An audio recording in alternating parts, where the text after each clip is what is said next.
Imagine a misty morning in 15th century Japan. The valleys are silent, pines shrouded in fog, but peace is temporary. On the horizon stands a castle, home to a daimyo, a powerful warlord. Inside, samurai prepare for the day, sharpening swords and donning fierce masks. Daimyo were rulers, politicians, and patrons of the arts, shaping Japan for centuries. Their ambition and battles forged the nation's soul. This is the story of the daimyo. In Kyoto, emperors ruled with ceremony but little power. Nobles hired samurai for protection, warriors who soon formed powerful clans. The strongest clan leader became shogun, holding true authority while the emperor remained a figurehead. As central control faded, local governors acted like kings, building armies and castles, passing power to their heirs. Japan became a patchwork of domains, each ruled by a formidable daimyo. The age of the daimyo had begun, and Japan stood on the brink of chaos. The Ashikaga shogunate's fragile peace crumbled in the mid-15th century. Shoguns lost control, and powerful daimyo clans vied for influence. In 1467, a dispute over the next shogun erupted into the Onin War. Kyoto became a battlefield, its temples and palaces burned. The war dragged on for 11 years, leaving no clear victor and a ruined capital. The shogunate's authority was shattered.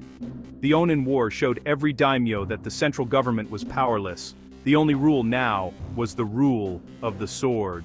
This chaos marked the start of the Sengoku period, the age of warring states. Ambitious samurai overthrew their lords. Anyone with strength and cunning could seize power. Japan splintered into hundreds of warring states, each daimyo fighting to defend or expand his land. Alliances formed and broke, betrayals were common, and even families turned on each other. The country endured over a century of civil war. Yet, in this darkness, new leaders emerged, men ruthless and visionary enough to dream of unifying Japan. The Sengoku period was a crucible for ambition and change. The old order was gone. Only the boldest would survive. The struggle for Japan's future had truly begun. Out of chaos, new power would rise. The Sengoku period was an age of relentless warfare and shifting alliances. Daimyo survived by military skill and political cunning, forging alliances, often sealed by marriage, then breaking them when opportunity called. Betrayal was a tool of survival. Legendary daimyo, like Takeda Shingen and Wasugi Kenshin, became symbols of the era, locked in epic, indecisive battles. The landscape was a chessboard of powerful rivals. Constant war drove innovation. Daimyo built massive stone castles and after the Portuguese arrived adopted firearms, changing the face of battle. The lone samurai hero gave way to disciplined infantry with muskets. Daimyo managed domains like states, encouraging farming, trade, and keeping samurai loyal, all while watching for betrayal. Paranoia and ambition ruled. Every daimyo dreamed of conquering Kyoto and ruling all Japan, but the nation was too fractured. For a century, unity seemed impossible. Yet the dream persisted. The Sengoku period forged leaders who would change Japan forever. The age of endless war was nearing its climax. The struggle for supremacy would soon produce unifiers. The chaos was about to end. A new era was on the horizon. Out of the Sengoku chaos, three leaders rose to unify Japan: Oda Nobunaga, Toyotomi Hideyoshi, and Tokugawa Ieyasu. Nobunaga, a ruthless visionary, embraced firearms and crushed old powers, conquering a third of Japan before betrayal forced his suicide. He shattered the old order and proved one man could dominate the nation.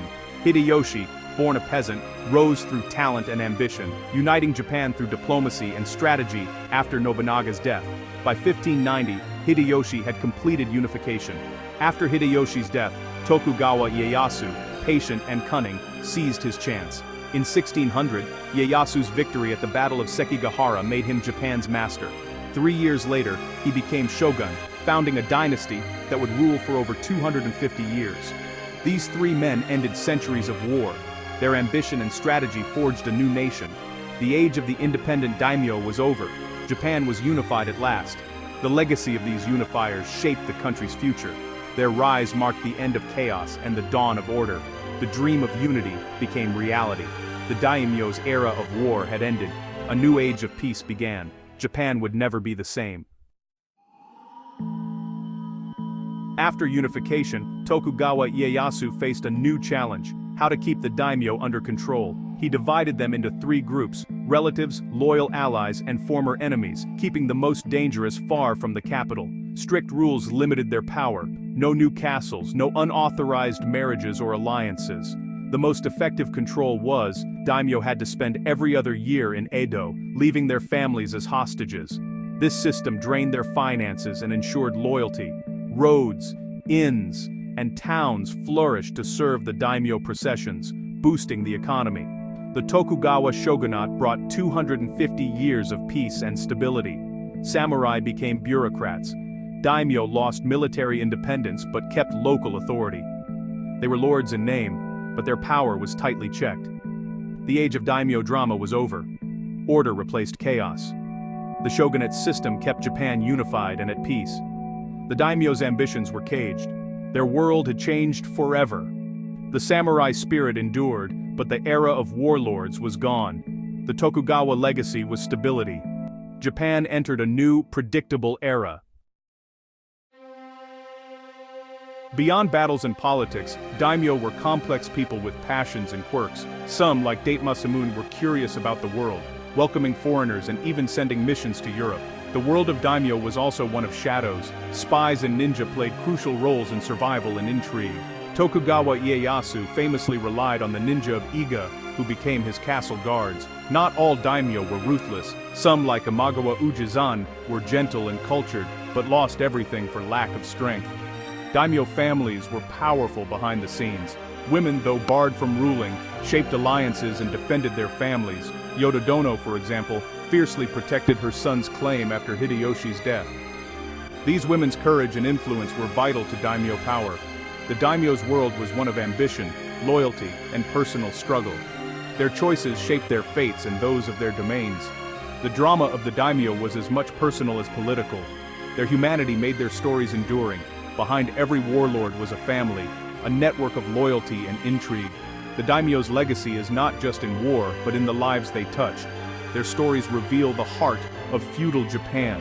The human side of power endures. The daimyo were more than legends. They were people. The daimyo era ended with the Meiji Restoration in 1868.